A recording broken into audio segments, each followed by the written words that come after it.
महाकाल का जो स्वरूप है वह एक राजा के समान है कि जिस तरह से एक बहुत ही दृढ़ कोई शासक हो, तो उस तरह आज भी जब उनकी सवारी निकलती है सावन में, तो वो उसी तरह से उद्घोष किया जाता है कि राजाधि महाराज वो अपने राज्य अपनी प्रजा का हाल जानने के लिए निकल रहे हैं। तो वहां पर कोई दूसरा राजा रात्रि में वहां पर वास नहीं कर सकता है। हाँ, ये बात मैंने सुनी है। देखिए वहां पर जो जो वहां के राजा तो महाकाल ही है, महाकाल जी।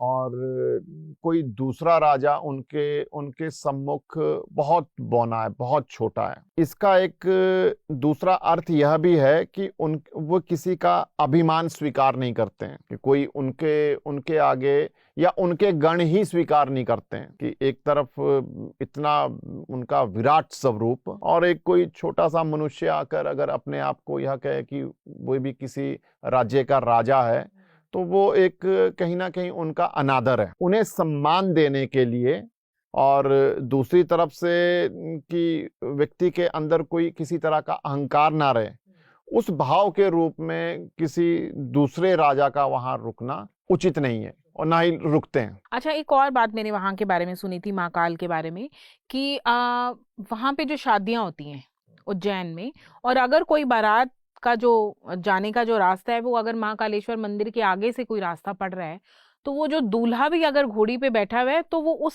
समय पे अगर वो मंदिर के आगे से गुजर रहा है तो वो दूल्हा भी उस घोड़ी से उतर जाए।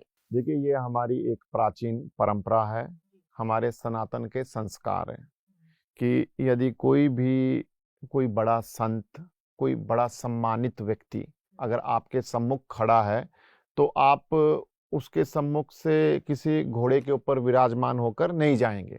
तो वो तो साक्षात भगवान है, भगवान शिव है। तो ऐसा इसलिए किया जाता है कि उन्हें अपनी तरफ से सम्मान दिया जाए। तो यह एक भाव है कि हम भगवान के प्रति, महाकाल के प्रति अपने भाव प्रकट कर रहे हैं कि उनके सम्मुख हम घोड़ी पर चढ़कर उनके मंदिर के सामने से नहीं जा सकते हैं।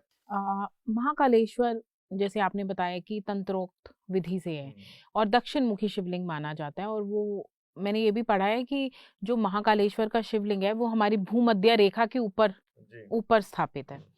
तो ऐसे में क्या वहां जाना, वहां जाके पूजा करना वो विशेष फलदायी है? हाँ बिल्कुल, निश्चित तौर पर बहुत बहुत विशेष फलदायी है।